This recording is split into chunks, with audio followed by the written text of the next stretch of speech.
नमस्कार, मैं हूं अनिल कक्कड़ और सच कहूं में आपका स्वागत है। प्यारे दर्शकों, हरियाणा विधानसभा में मनोहर लाल सरकार ने भी बुधवार को इतिहास दोहराया। अविश्वास प्रस्ताव के जरिए मुख्यमंत्री मनोहर लाल के सियासी किले में सेंध लगाने की पूर्व सीएम भूपेंद्र सिंह हुड्डा की कोशिश नाकाम रही। कांग्रेस का अविश्वास प्रस्ताव सदन में औंधे मुंह गिरा। ये जो हमारे खिलाफ अविश्वास प्रस्ताव लाया गया है, मैं वास्तव में विपक्ष का, खास करके कांग्रेस पार्टी का एहसानमंद हूं। कम से कम मुझे अपनी जो सरकार का लेखा जोखा है वो सारा रखने का आज विशेष अवसर मिल रहा है।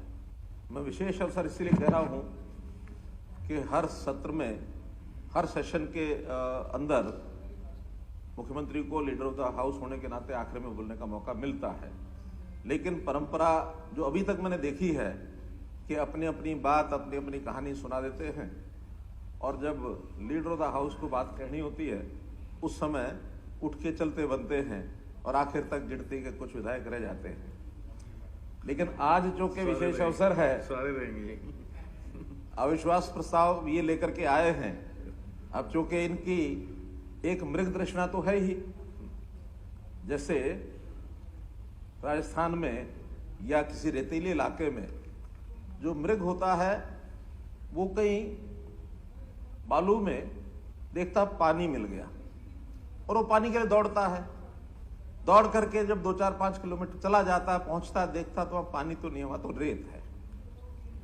तो मृग तृष्णा तो ये है कि सत्ता से इतने साल बाहर रह गए, जल्दी से वापस कैसे सत्ता में आए, लेकिन मिलेगा रेत ही। हरियाणा का इतिहास है कि आज तक अविश्वास प्रस्ताव धराशायी ही होते आए हैं। सत्ता पक्ष के विधायकों ने किसान हितैषी होने का दावा तो खूब किया, लेकिन सरकार के विरुद्ध जाने का रिस्क नहीं लिया।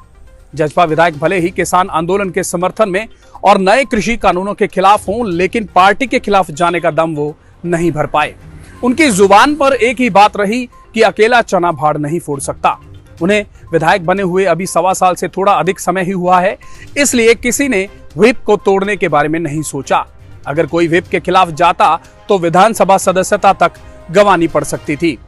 आइए जानते हैं अविश्वास प्रस्ताव का इतिहास हरियाणा में कैसा रहा है।